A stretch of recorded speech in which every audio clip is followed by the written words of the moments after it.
Pippa Conway was a name whispered with a mix of dread and respect in the courtrooms of the state.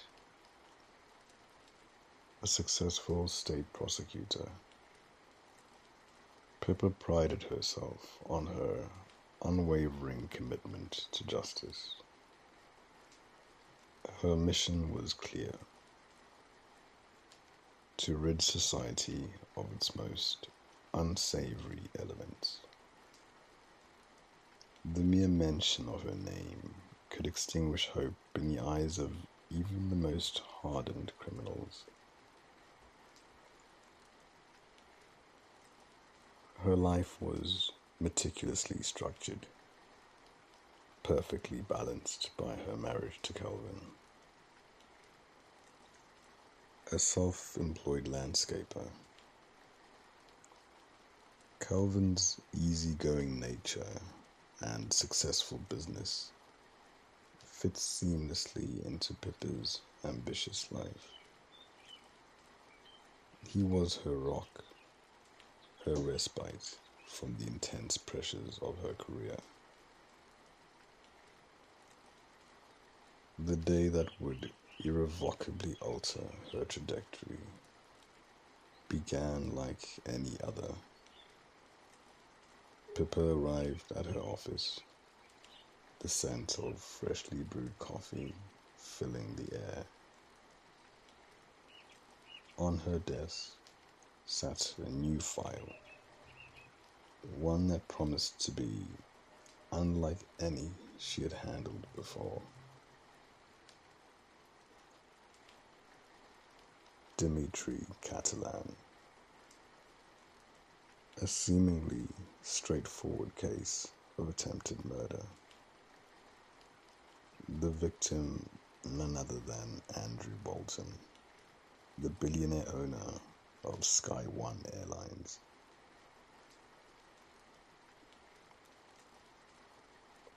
Pippa felt a surge of adrenaline.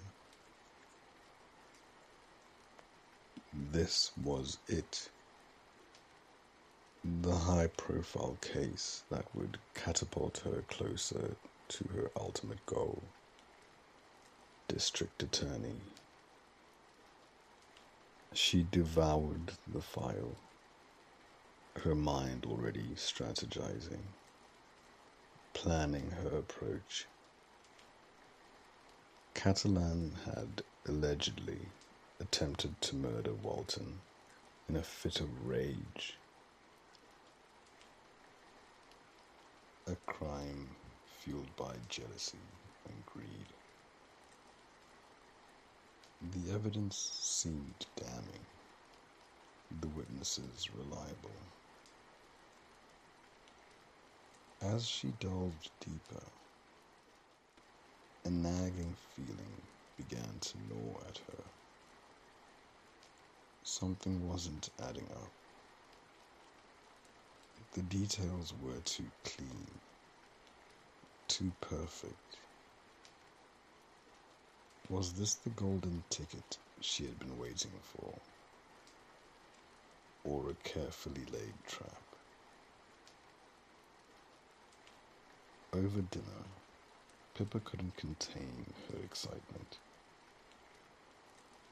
"This case is going to be easy, Calvin," she declared, swirling her wine. "Just a simple matter of justice. Aren't you excited about sleeping with the district attorney once this is all done?" Calvin chuckled, his eyes twinkling. "Depends on who it will be," he teased, earning a playful glare from Pippa. Pippa adored Calvin's calming nature. He was her anchor, a reminder that life was more than just courtrooms and cases. His ability to diffuse her stress was invaluable. The next morning, Pippa arrived at her office to find Oliver, her assistant, waiting with a furrowed brow.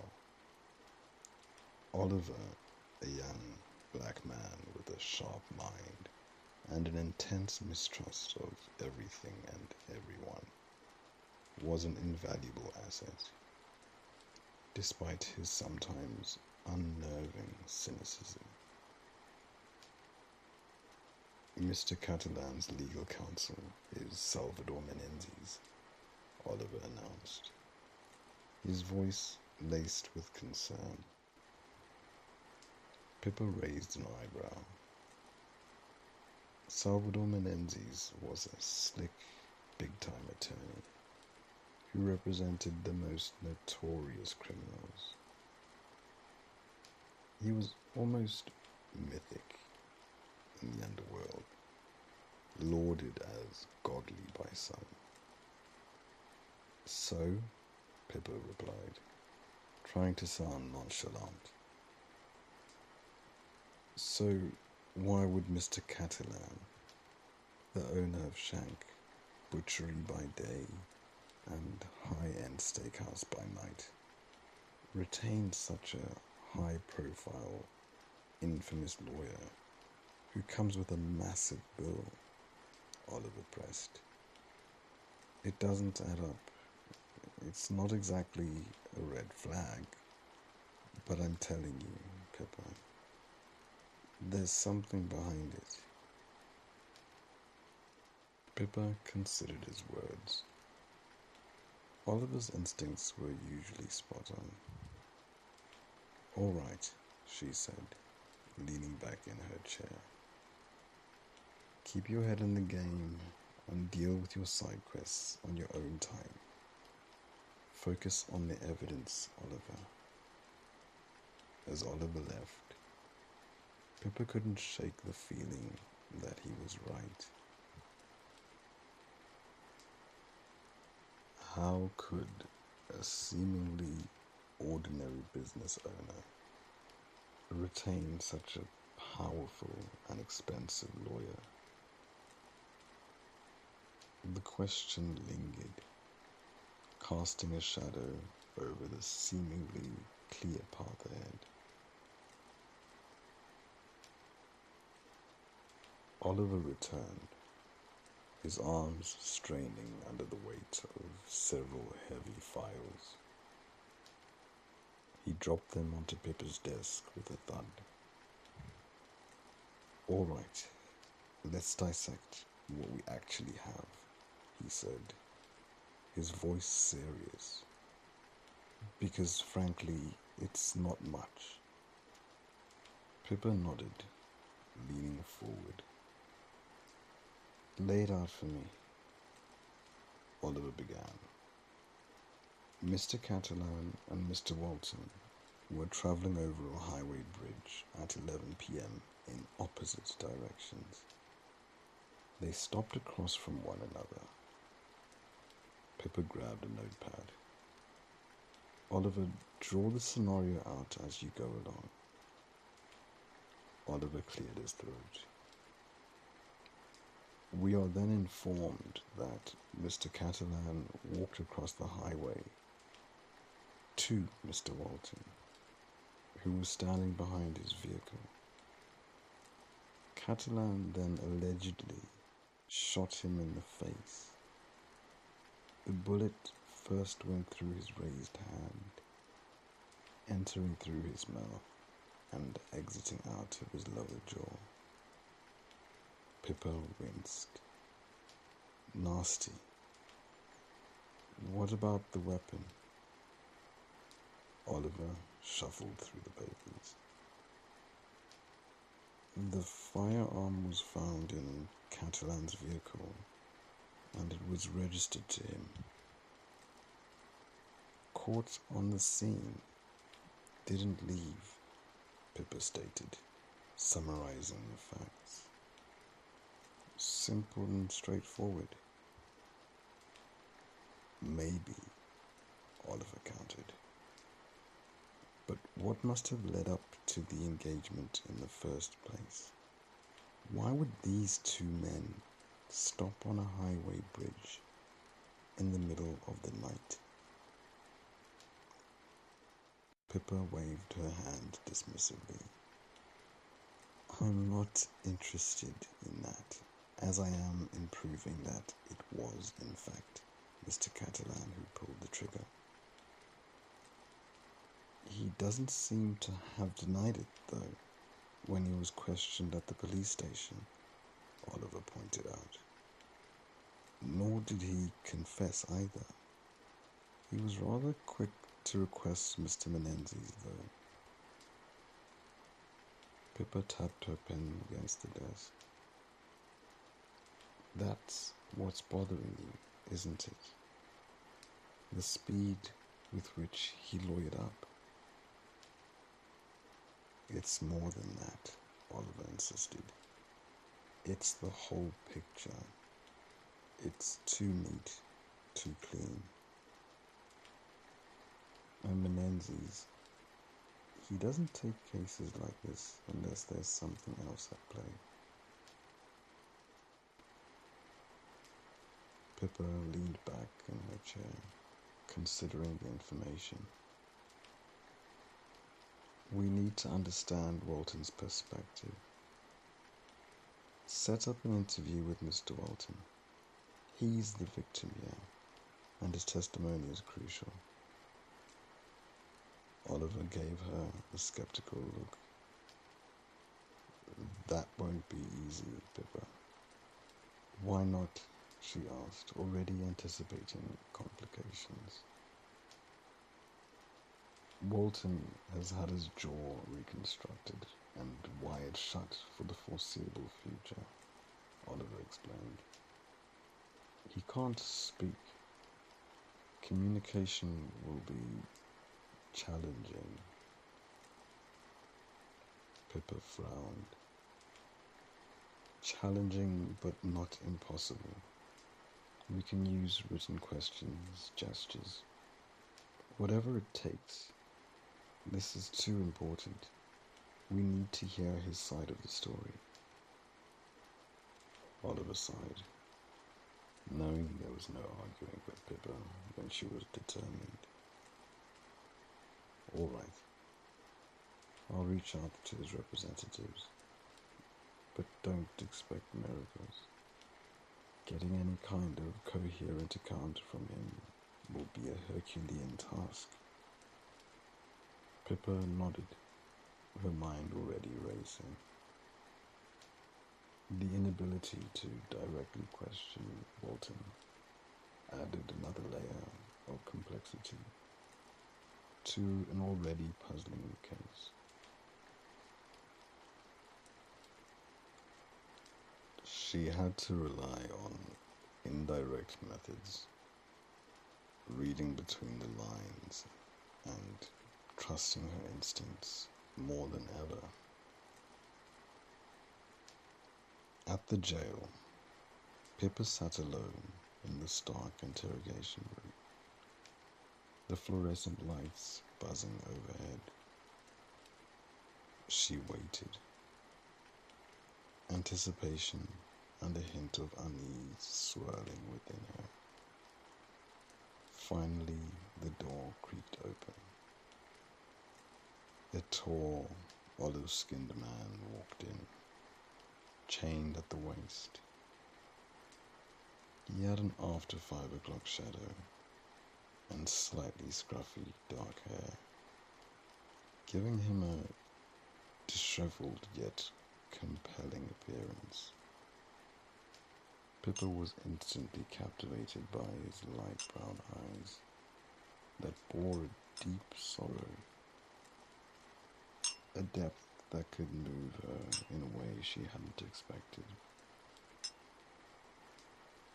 Pippa gestured to the county officers. "Remove his shackles," she requested, her voice soft but firm. The officers hesitated. "We don't advise it, ma'am," one of them said cautiously.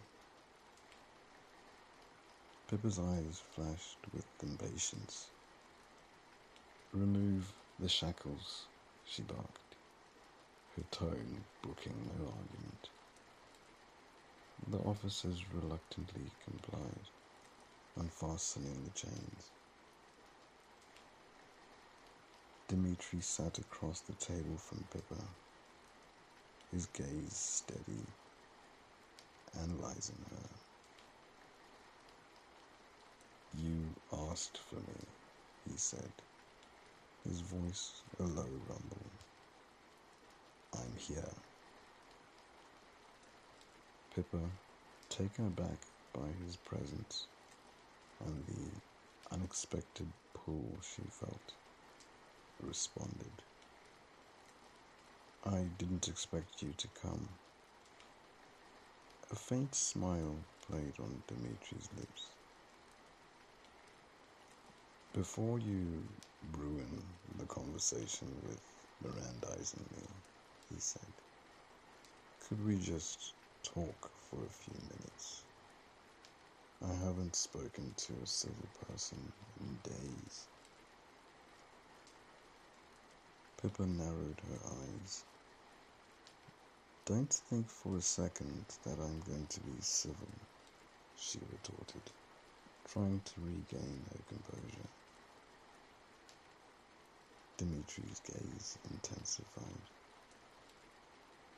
"I can see it in your eyes that you want to help me," he said, his voice earnest. Pippa scoffed. "You must be confused. That's Mr. Menenzi's job. I'm here to lock you up."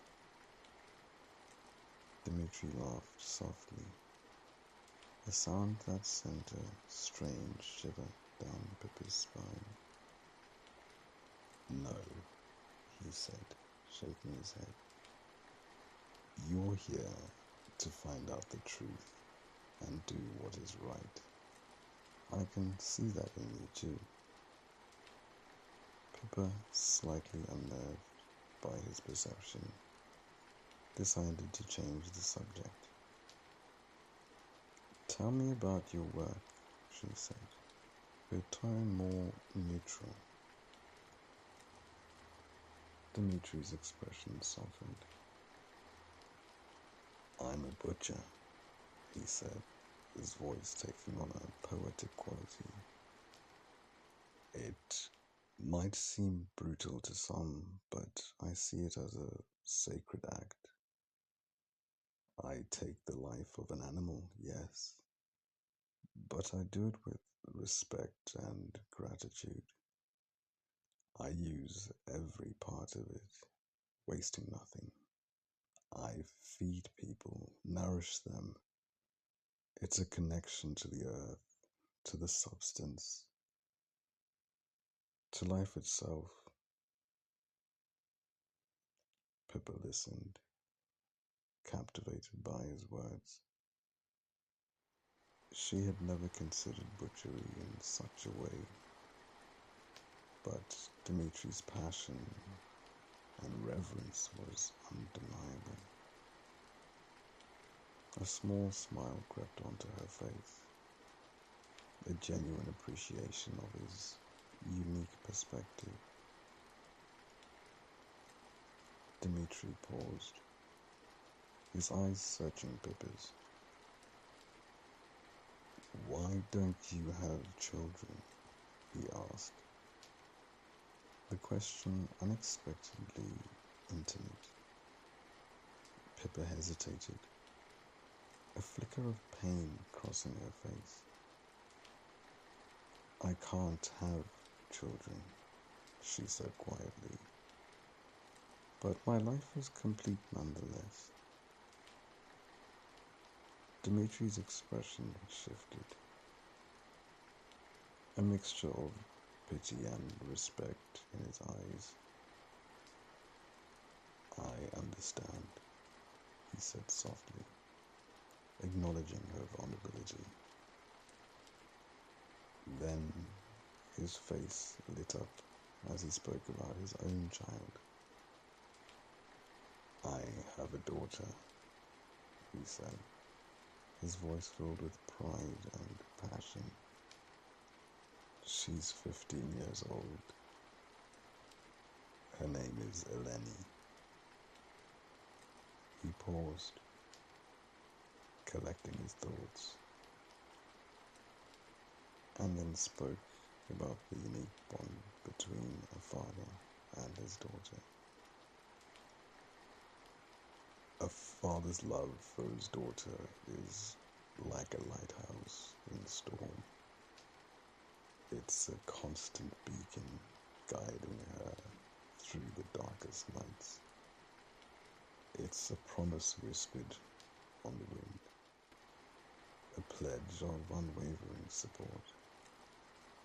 He's her protector, her confidant, her first love. He teaches her strength, resilience, and the value of her own worth. And in her eyes, he sees a reflection of hope, a promise of a future brighter than any he could have imagined. Pippa admired Dimitri's passion, finding it unexpectedly endearing. "Your daughter sounds amazing," she said, a genuine smile gracing her lips.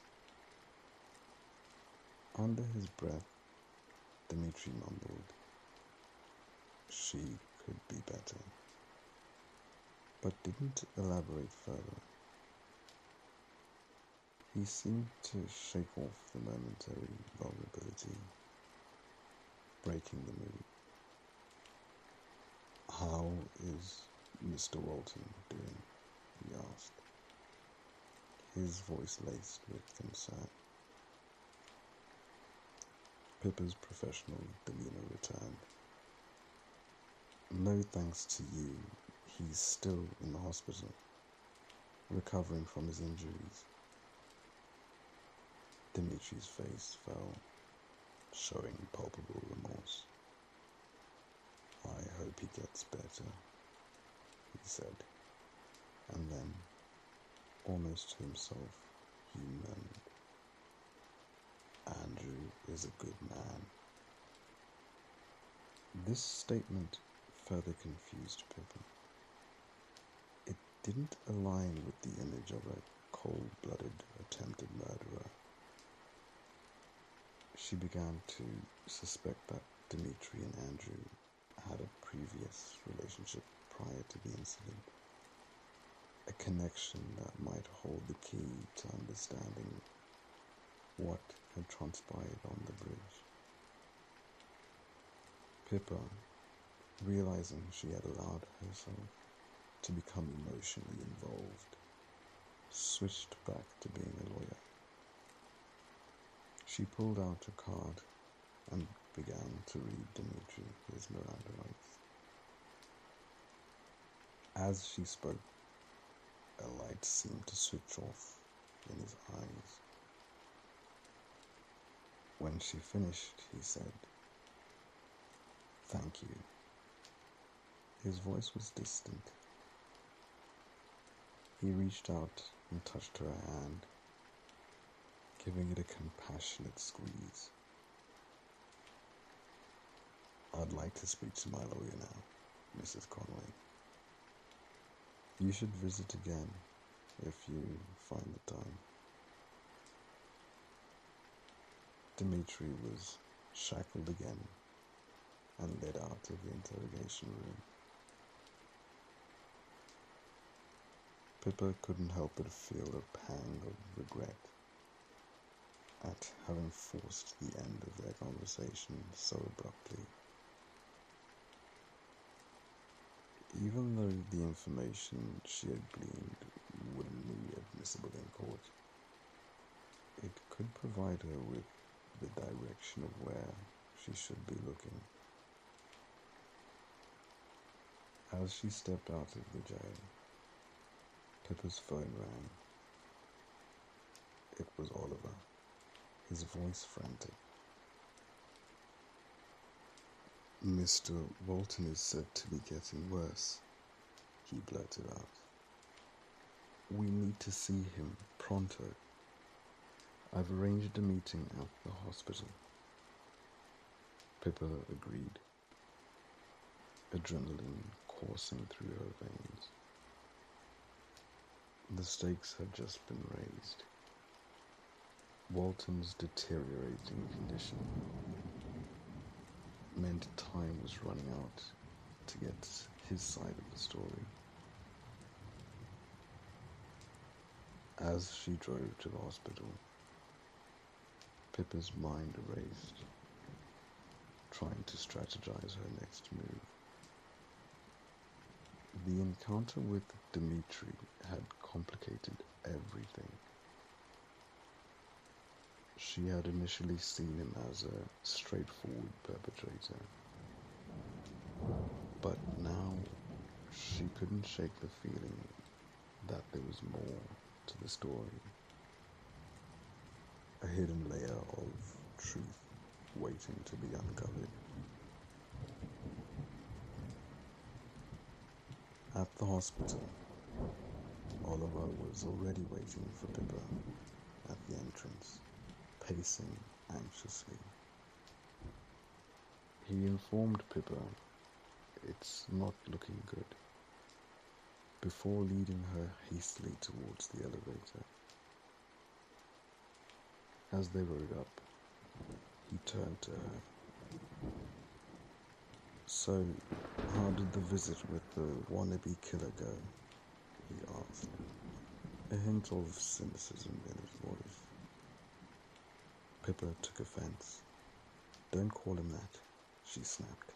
"We have to go through all the facts before casting judgment, Oliver. We owe it to everyone involved to remain objective." Oliver squinted at Pippa, sensing a shift in her perspective.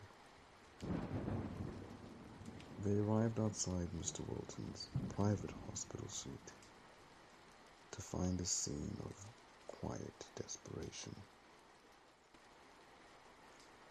His wife and 4 children were huddled together, a tableau of grief and worry.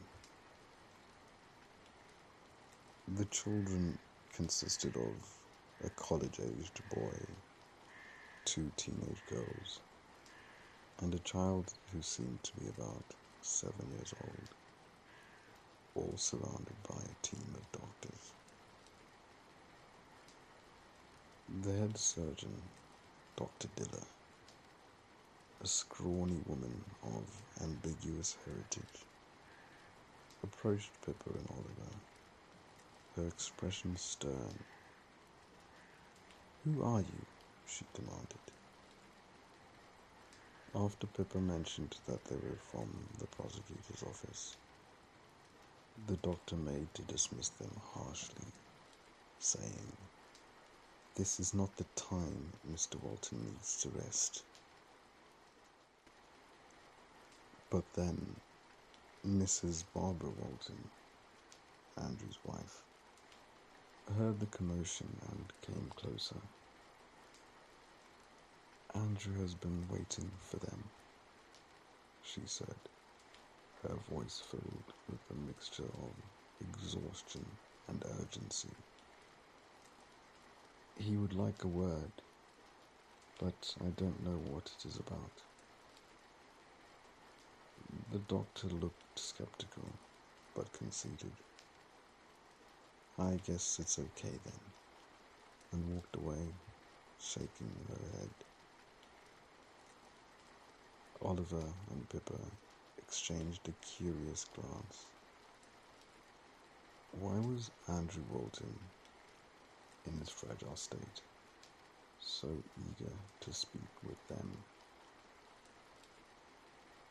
Andrew Walton had definitely seen better days. His head was thoroughly bandaged, leaving only a sliver visible for his eyes and nose. His eyes showed a level of fatigue that Pippa had never witnessed before. "Mrs. Walton," closed the door behind them, as per her husband's wishes, leaving Pippa and Oliver alone with the ailing billionaire. Oliver introduced himself and Pippa, as Pippa stared on silently, trying to gauge the situation. Andrew weakly pointed at a pen and notepad at his bedside. Pippa handed it over, noticing the personalized header on the notepad containing the man's initials and surname, as well as on the Mont Blanc pen. Andrew wearily wrote out one name with a question mark at the end. Dimitri Catalan. Pippa responded, "We have him in custody, Mr. Walton. We know it was him who did this, and we're planning to piece it all together to ensure he goes to prison." Andrew showed discomfort, his brow furrowing. He scribbled the word "no" on the paper, flipped the pad around, and shook it vigorously. Oliver, confused, asked, "Was it not Dimitri Catalan who shot you?" Andrew wrote, "Yes," then scribbled it out aggressively. He then wrote, "Good man," tapping the words on his pad for emphasis. The tapping became aggressive, and the heart monitor next to the bed started to beep erratically. Dr. Dilla stormed into the room, her face contorted with anger. She shouted at Pippa and Oliver, "Get out! That's enough now. You're stressing him out." Oliver and Pippa left the hospital, more confused than they had been that morning. The conflicting information from Walton had muddied the waters, leaving them with more questions than answers.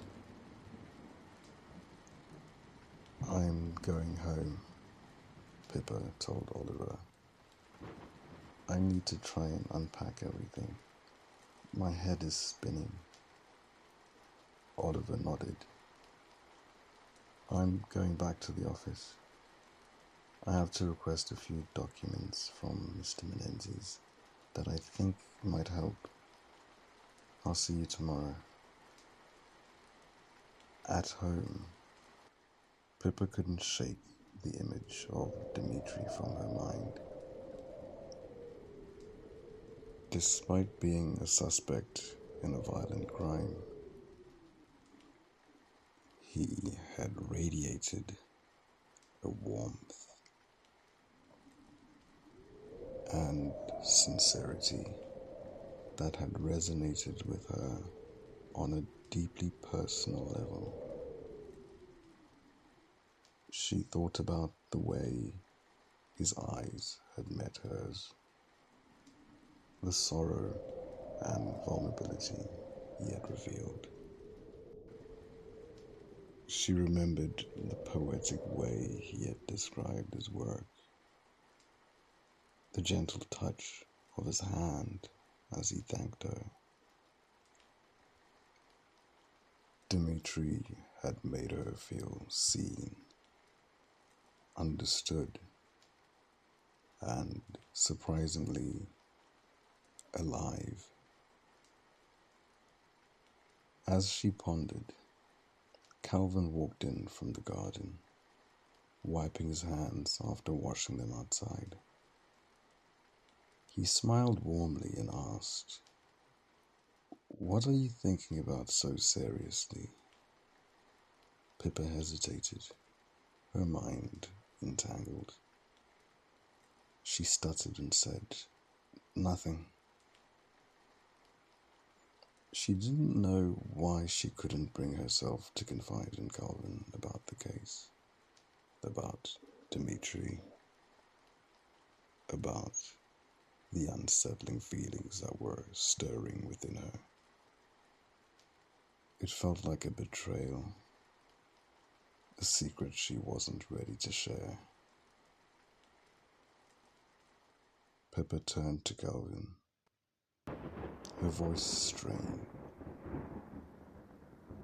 "I know we've spoken about this many times, even before we were married," she began.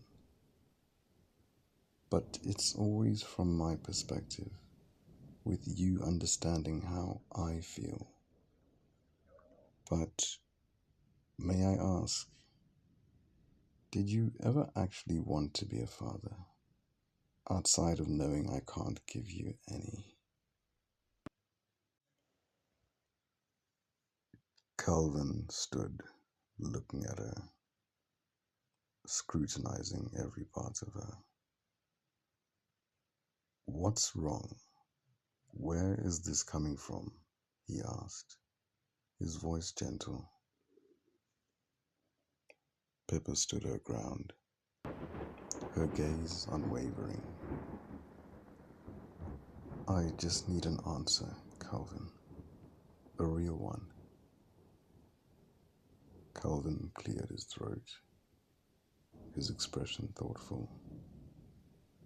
"Yes, sure," he said. "I had always dreamed of being a father.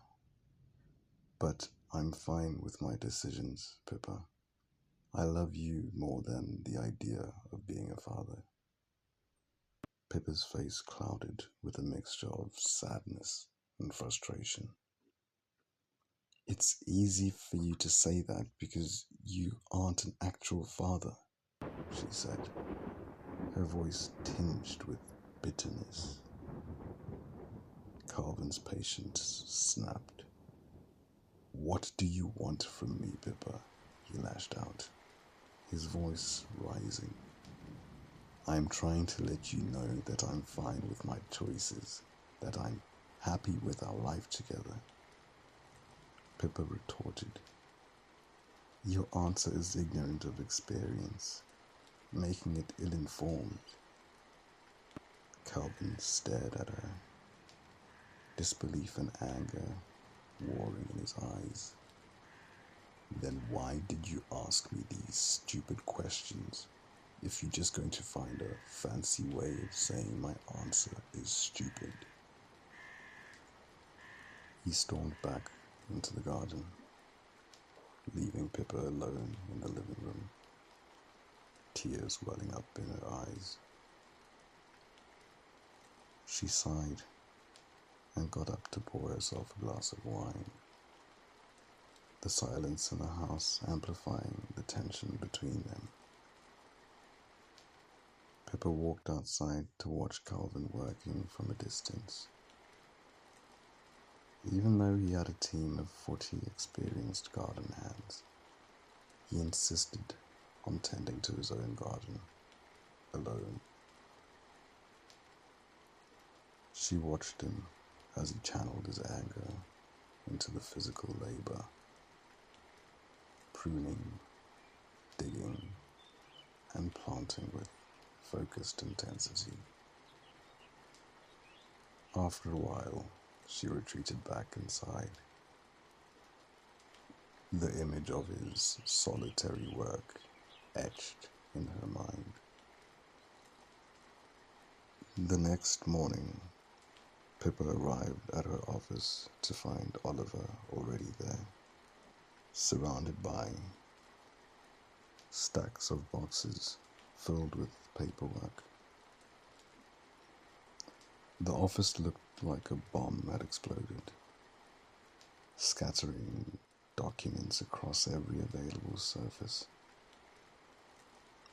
Oliver, ever the methodical investigator, had organized the papers with a meticulous attention to detail. He had created several piles, each labeled with a specific category: airline expenses, documents related to Sky One Airlines, including fuel costs, maintenance records, and employee salaries, business dealings, contracts, agreements, and correspondence related to Walton's various business ventures, personal expenditure, records of Walton's personal spending, including credit card statements, receipts, and bank transactions, legal documents, copies of lawsuits, settlements, and legal correspondence involving Walton and his companies. Oliver looked up at Pippa, his eyes gleaming with intensity. "This case involves a billionaire," he said, his voice low and serious. "It has to be about money somewhere. Walton's life is tied to this paperwork. Somewhere here is the key." Pippa nodded, her mind already racing. "We'll have to go through Dimitri's finances as well," she said. "See if any money ever exchanged hands between them. Maybe there's a paper trail leading back to a transaction." A thought struck her, and she blurted out, "Maybe Walton owed Catalan some money, or made him promises he couldn't keep." Oliver looked at her with a serious face. "Pippa, the man is a literal billionaire," he said, his voice laced with skepticism. "I doubt he owes his local butcher anything significant." Pippa bristled slightly at Oliver's dismissive tone. "Dimitri is not just a butcher," she said, defending him without realizing it. "His establishment is rather high-end, and it also transforms into a steakhouse at night. It's not your average corner shop. Andrew Walton clearly patronized it." Pippa was proven correct when a charge for $2,300 from Shank appeared in Mr. Walton's credit card expenses for just a week before the incident. A surge of vindication ran through her. "See," she said to Oliver, pointing at the highlighted transaction. "There's a connection. This is more than just a random act of violence." All right, Oliver conceded. "I'll go down to Shank and find out who was working that evening. See if anyone remembers Walton or anything unusual happening." With Oliver dispatched on his mission, Pippa was left alone in her office with the daunting task of sifting through the rest of Walton's financial records. The morning sun streamed through the window, casting long shadows across the piles of documents, each one a potential clue in the puzzle she was trying to solve. She started with the airline expenses, poring over invoices, fuel costs, and maintenance records. The sheer scale of the operation was staggering. A complex web of transactions and contracts that spanned the globe. She looked for any anomalies, any suspicious payments or irregularities that might indicate something amiss. But everything seemed to be in order, meticulously documented and accounted for.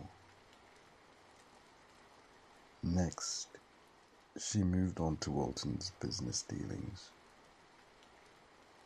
He was involved in a multitude of ventures, from real estate to tech startups,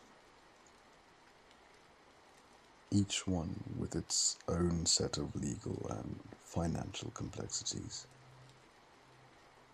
She scanned contracts, agreements, and correspondence, searching for any hint of conflict,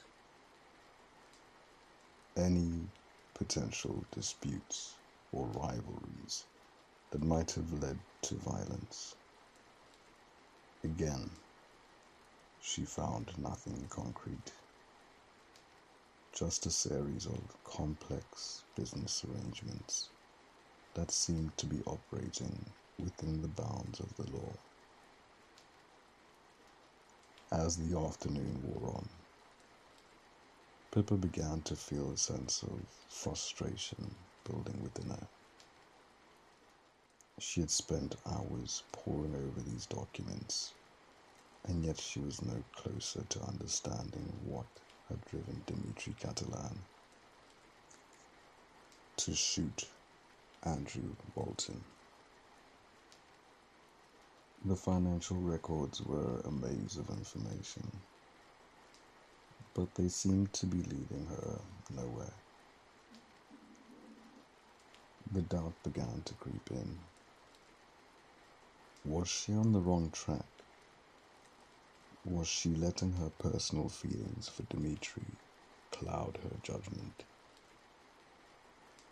Perhaps he was simply a violent man who had snapped, and she was wasting her time trying to find a deeper motive. But she couldn't shake the feeling that there was more to the story. Dimitri's genuine remorse, Walton's contradictory statement, and the unexplained $2,300 charge from Shank all pointed to something deeper, something hidden beneath the surface. As the sun began to set, casting a warm, golden glow across the city, Pippa leaned back in her chair, rubbing her tired eyes. She closed her eyes, trying to clear her mind and focus on the essential facts of the case. The image of Dimitri's face flashed before her eyes.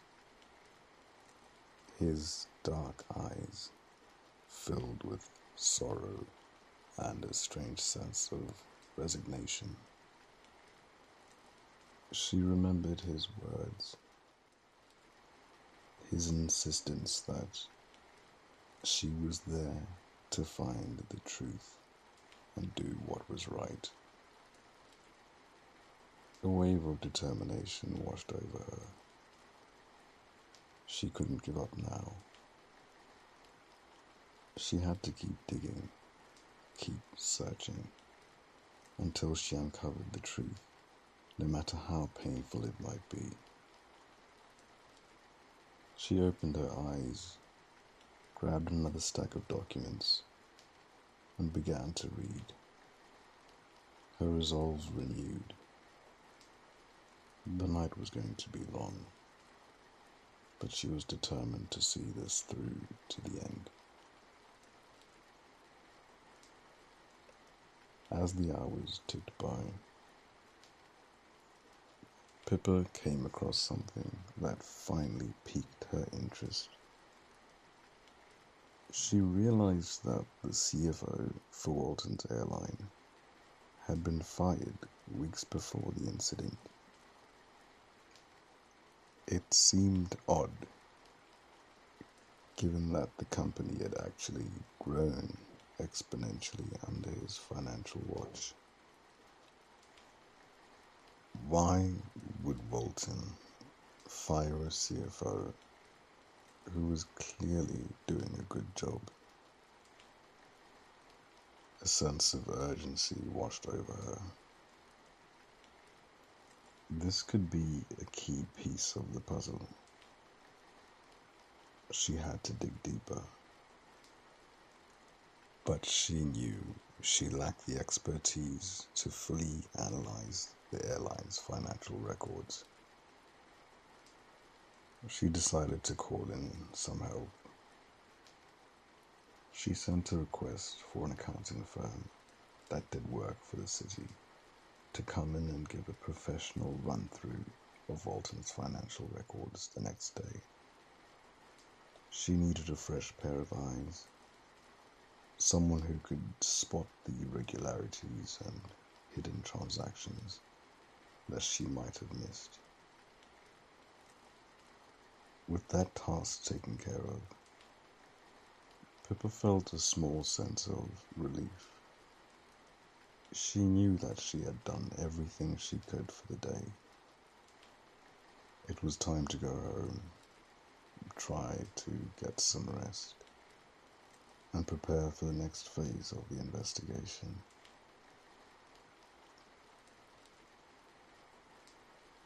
The morning saw the boardroom buzzing with suit pants, rolled up sleeves, and the smell of cheap coffee.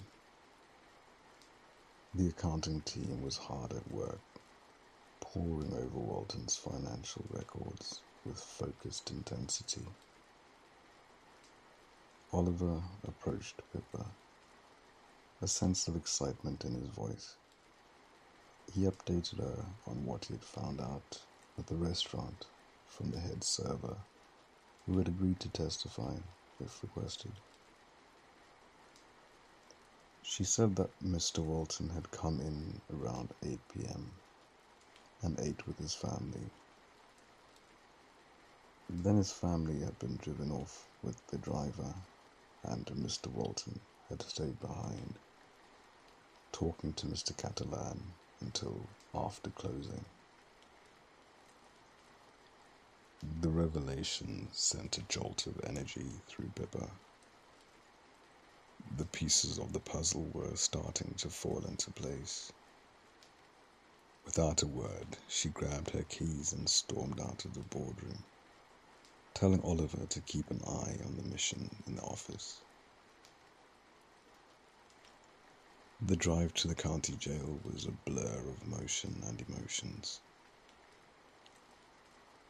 The city streets unfolded before her like a ribbon, each turn bringing her closer to Dimitri, to the truth. The sun, a molten gold coin in the sky, cast a warm glow over the landscape, painting the buildings in hues of amber and rose. A gentle breeze wrestled through the trees, whispering secrets in her ear.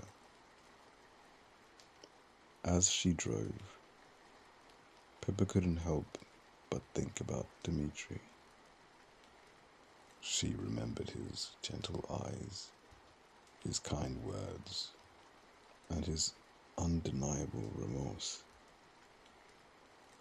He had seemed so genuine, so human, despite the crime he was accused of committing.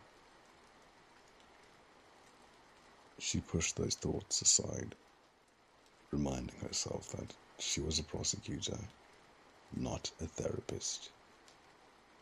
Her job was to find the truth and to bring justice, not to fall for the charms of a suspect. But still, she couldn't shake the feeling that there was more to Dimitri than met the eye. He was a complex and enigmatic man, a man who had captured her attention in a way that no one else had. As she approached the county jail, Pippa pulled into the parking lot and took a deep breath. She pulled down the visor mirror, checking her reflection. She smoothed her hair, straightened her jacket,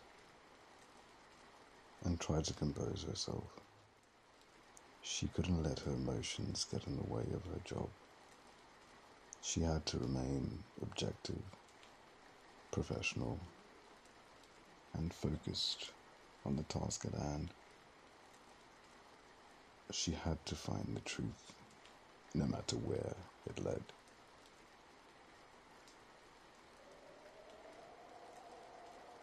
Dimitri was afforded a fresh cut and shave, making him look more polished and less of a prisoner. He sat down, free of shackles, his eyes meeting Pippa's across the table. They looked at each other for a moment, an unspoken connection passing between them. Dimitri broke the silence, commenting, "You smell different today. Sweeter than yesterday." Pippa blushed slightly, self-conscious. "It's a different fragrance," she said, her voice barely above a whisper. Dimitri grinned, a hint of mischief in his eyes. "The food here is terrible," he said, "but I guess it's all worth it." Pippa leaned forward, her curiosity piqued. "Why is it worth it?" she asked. Dimitri playfully hushed her, lowering his voice. No, he said. "That would sound a lot like motive now, wouldn't it? And if you ask legal questions, you know what I'm going to say." Pippa conceded. Fair enough. She knew that she had to tread carefully to avoid any questions that could incriminate him. Dimitri raised an eyebrow. "Then why did you come if you know I won't answer your legal questions?" Pippa locked eyes with him. "So I can understand the person you are," she said, her voice honest. A moment of silence hung in the air before Pippa spoke, changing direction. "Where is your wife, Dimitri?" The question seemed to catch Dimitri off guard. His face clouded over, and a shadow of pain flickered in his eyes. "Who said I was married?" he asked, his voice suddenly guarded. He explained that his wife got lost into depression, then developed a terrible drug problem, and vanished into the streets. He had tried his best to help her, rehab after rehab, but nothing had worked. It was killing his daughter to watch her mother fade away. So one night, when the mother climbed through the window to steal something to sell, Dimitri caught her and offered her $10,000, never to return again.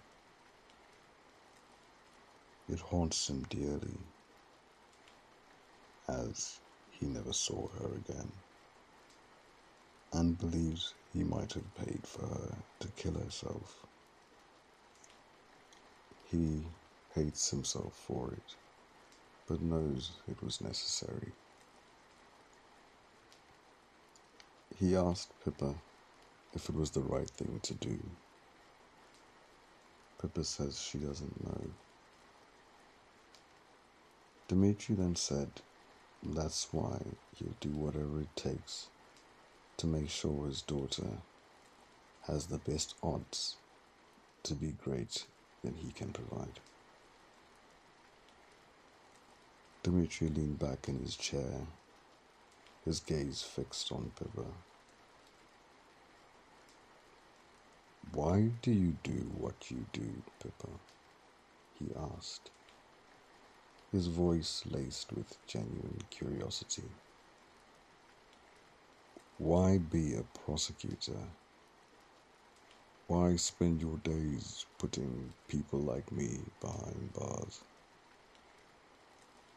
Pippa hesitated, searching for the right words. It's not about putting people behind bars, Dimitri, she said, her voice low and passionate. It's about justice. It's about protecting the innocent, giving a voice to the voiceless, and holding those who do harm accountable for their actions. But is justice really that simple? Dimitri countered, his eyes searching hers. Is it just a matter of black and white, right and wrong, or is there a shade of grey in between, a space for understanding, for forgiveness? Pippa shook her head, and her expression determined. There has to be a line, Dimitri, she insisted. There has to be a consequence for those who cross it, otherwise chaos will reign, and the innocent will suffer. Dimitri smiled faintly, a hint of admiration in his eyes. You're a passionate woman, Pippa, he said softly. I can see it in your eyes, the fire that burns within you. But is that fire blinding you to the truth? Pippa ignored the implicit flirtation and pressed on. Justice is beautiful, Dimitri, she said, her voice rising with intensity. It's about restoring balance, about making amends for wrongs committed. It's about creating a society where everyone can feel safe and secure. But at what cost? Dimitri challenged, his voice laced with skepticism. Is it worth sacrificing your own humanity, your own compassion, in the pursuit of justice? Are you so sure that you're always on the right side? Pippa paused, considering his words. I'm not always sure, she admitted, her voice softening. But I have to believe that I am. Otherwise, what's the point? What's the point of spending my life fighting for something if I don't believe it's worth fighting for? Dimitri nodded slowly, his eyes now filled with a mixture of understanding and respect. So what's your ultimate goal, Pippa? He asked. What's the pinnacle of your ambition? Pippa hesitated, then confessed. I want to be the district attorney, she admitted. I want to be the one who sets the tone, who shapes the direction of justice in this city. Dimitri's gaze intensified. And what kind of district attorney would you be? He asked. A ruthless one who cares about only winning. or a compassionate one who seeks to understand the complexities of human nature? Pippa looked him directly in the eyes. I would be both, she said. I would be ruthless in my pursuits of justice, but compassionate in my understanding of the human condition. I would be fair, impartial, and unwavering in my commitment to the truth. That is the kind of district attorney I would be. Dmitri leaned forward, a playful glint in his eyes. Tell me, Pippa, he said, his voice low and suggestive. What's your favorite meal?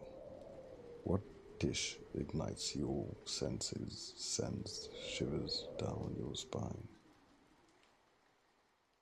Pippa hesitated, slightly flustered by the intensity of his gaze. I don't know, she stammered. I've never really thought about it like that. Dmitri chuckled, a warm, rumbling sound that sent a shiver down her spine. Come on, Pippa, he coaxed. Everyone has a dish that speaks to their soul, a flavor that unlocks their deepest desires. Pippa closed her eyes, letting her imagination wander. Okay, she said softly. Imagine a perfectly seared scallop, kissed by the flame, its exterior caramelized to a golden crisp, its interior still tender and yielding. Dimitri's eyes darkened with anticipation. Go on, he urged. Tell me more.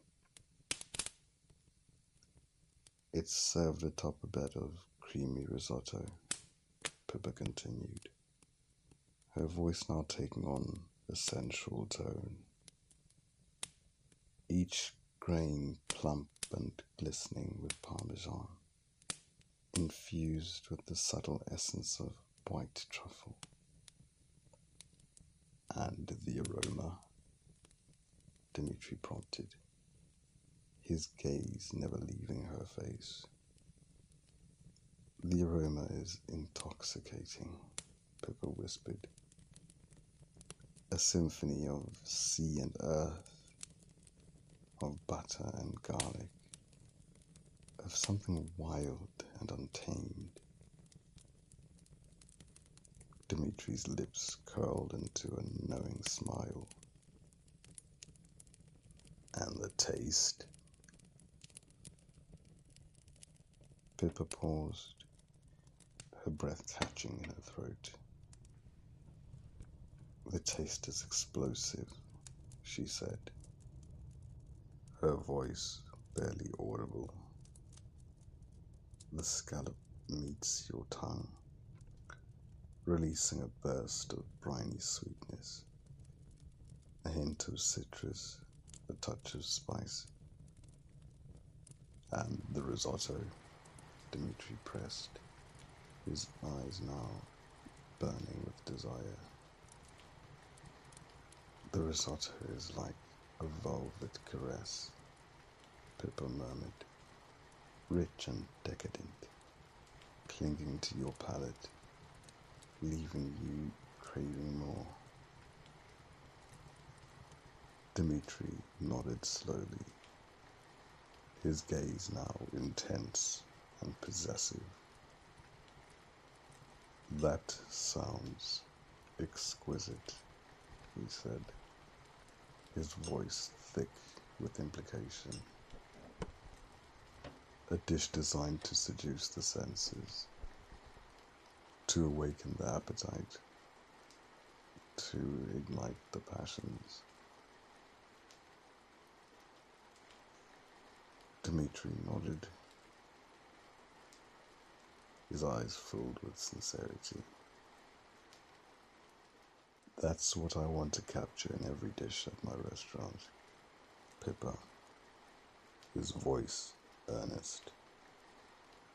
That explosion of flavor, that awakening of the senses, that moment of pure bliss. He paused, his gaze intensifying. And once this is all over, he continued, even though my restaurant is a steakhouse, I will personally make you those scallops. I want to see you express the same passion, the same desire that you just described. Pippa smiled tenderly, her heart fluttering at his words. I would like that, Dmitri, she admitted, her voice soft. She paused, collecting her thoughts. Speaking of your steakhouse, she said, her tone becoming more professional. Had Mr. Walton ever been there? Dmitri chuckled softly, a hint of sadness in his eyes.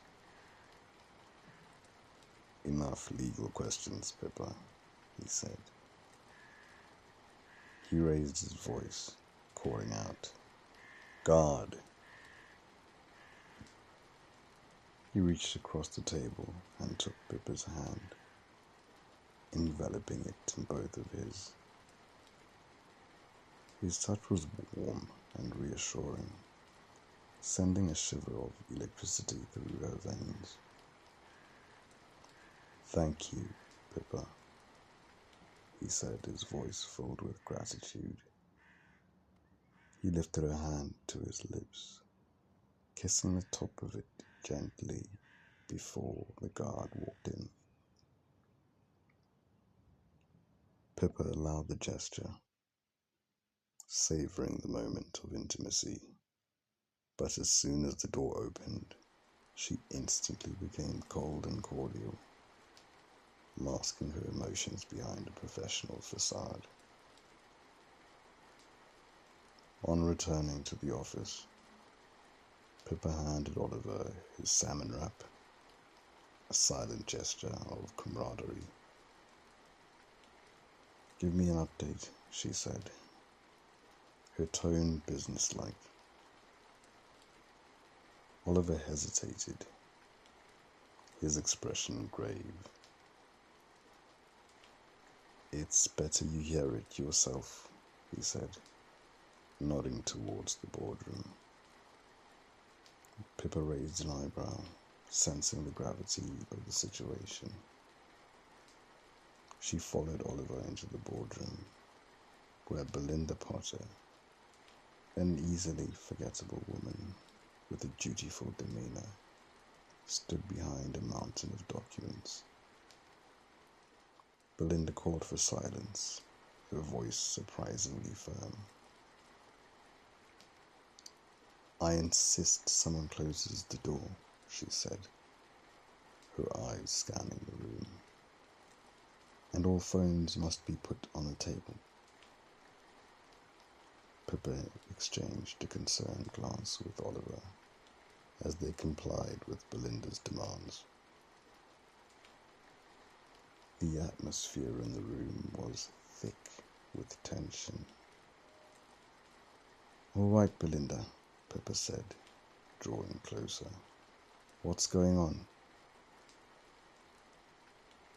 Belinda took a deep breath, her hands trembling slightly. All the papers you see in front of you, Mrs. Conway, she said, her voice stern. are a crime scene. Pippa rolled her eyes in annoyance. Drop the dramatics, Belinda, she said impatiently. Just tell me what's going on. Belinda's eyes hardened slightly. Sky One has been built on lies for years. It's all a carefully crafted lie. The business is actually run down terribly, and no one can get things in order. The amount of debt they're racking up is not sustainable, and everyone seems to be on the take to look the other way. Pippa's heart started to pound in her chest. She was not expecting to hear that. She asked, "So what you're saying is it's all going to collapse soon?" Belinda sadly nodded, confirming Pippa's concerns. "What you need to understand, Mrs. Conway, is that what you're sitting on is the corpse of Sky One. It's been dead for years, and it's just that nobody knew it." "What does that mean?" Pippa asked.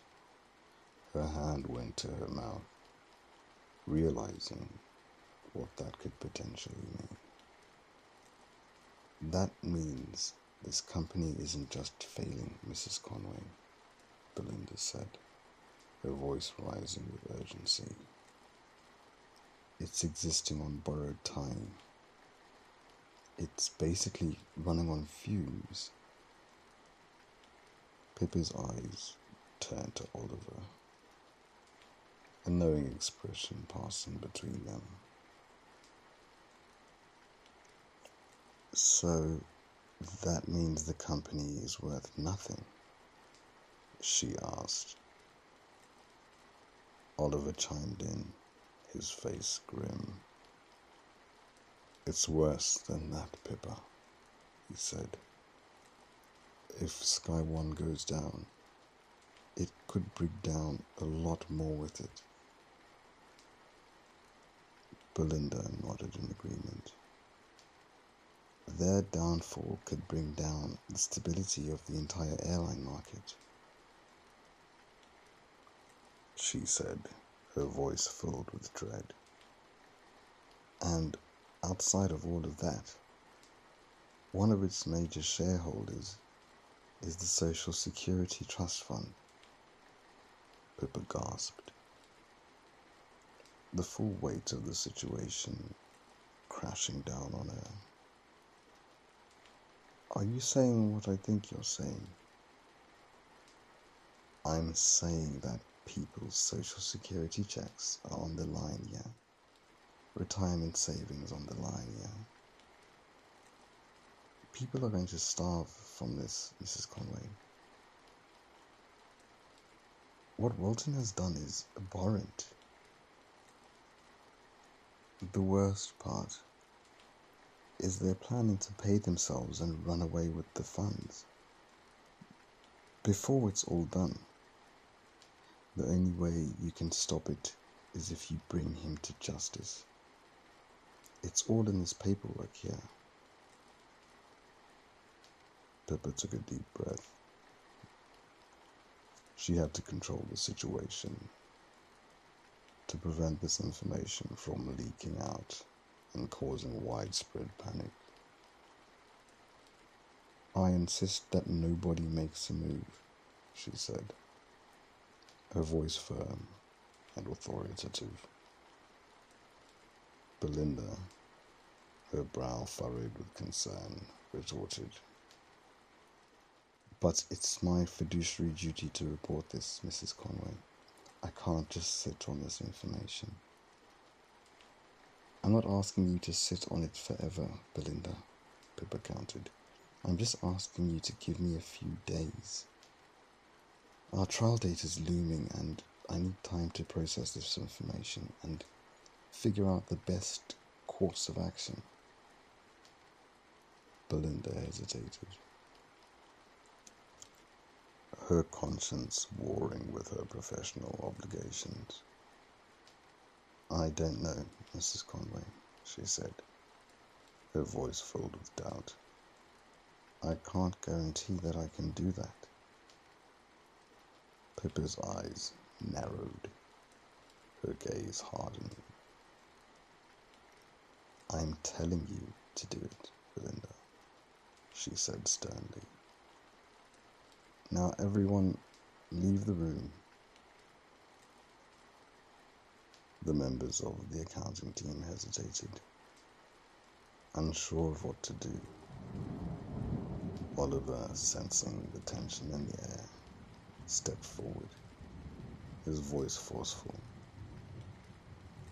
"You heard the lady," he said, ushering them towards the door.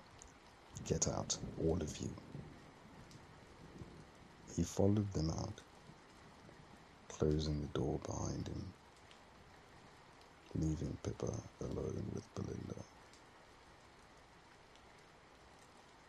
Pippa walked purposefully towards Belinda, her eyes fixed on her target. She stopped inches from the accountant and asked, "Belinda, how many years have we worked together?" Belinda, a hint of fear in her eyes, responded, "7 years, Mrs. Conway." Pippa pressed on, her voice low and persuasive. "Those government contracts, Belinda, they sustain your growth, and you know that," she said.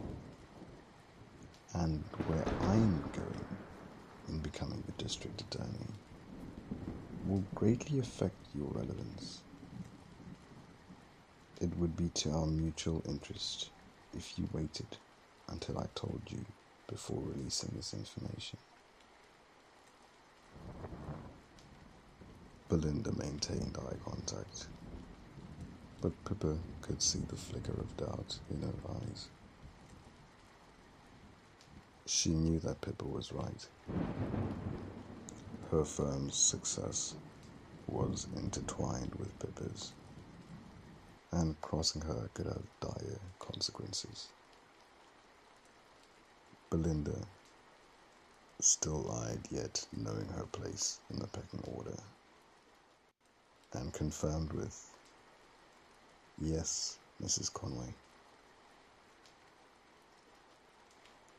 Pippa nodded slowly, her mind already racing with possibilities. "Finalize your findings into a report, Belinda," she said, her voice calm but firm. "Leave it on my desk. Oliver and I need to pay Mr. Walton a visit. We need to see if this ties into Dimitri in any way." Belinda nodded in understanding, her expression relieved that she had been given a clear directive. As Pippa and Oliver walked out of the building, the city sounds seemed to fade into the background. Pippa knew that time was of the essence. They had to act quickly if they wanted to prevent the Sky One scandal from spiraling out of control. Oliver, ever pragmatic, quipped, "I guess he could owe his lowly butcher money after all." Pippa shot him a pointed look. "Don't be flippant, Oliver," she said. "This is serious. Lives are at stake."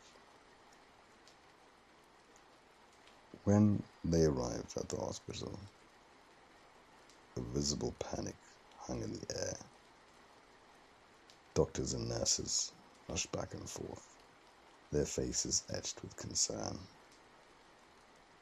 Mrs. Walton was sitting on a chair outside Mr. Walton's suite, sobbing uncontrollably.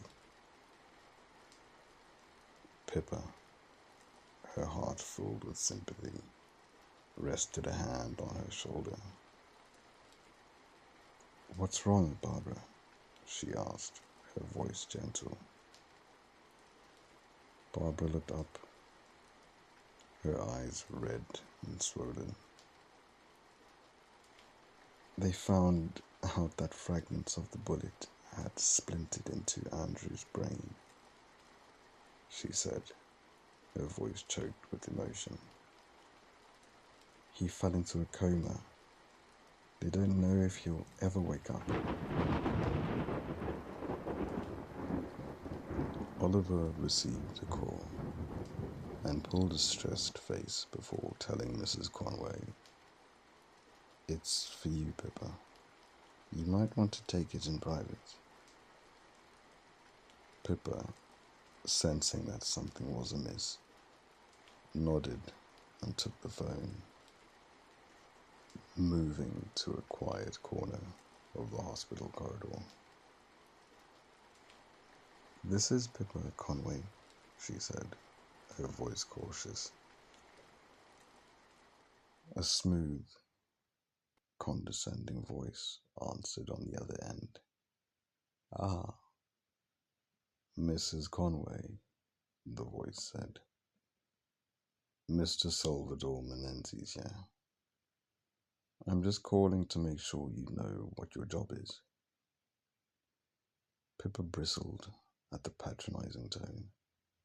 "I beg your pardon," she said, her voice hardening.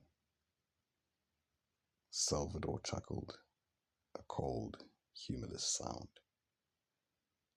"Unless you've switched sides and want my job, my house, and my wife," he said, his voice dripping with menace, "you better stay away from my client, Mrs. Conway. All dialogue is to go through me. Do you understand?" He paused, allowing his words to sink in. "You're playing with the big boys now, little girl," he said, his voice dripping with contempt.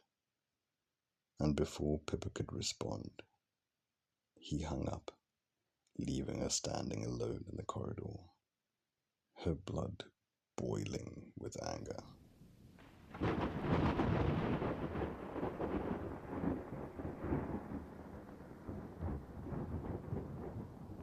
"Lucifer," she whispered under her breath, her anger simmering beneath a veneer of composure.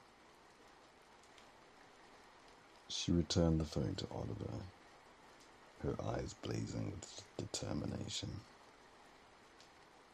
Oliver, sensing her mood, asked cautiously, "What's next, Pippa?"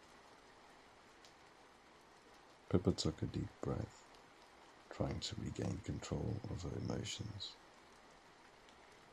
"Only thing to do is eat," she said, a hint of defiance in her voice. "Let's go to Shank. It's on me."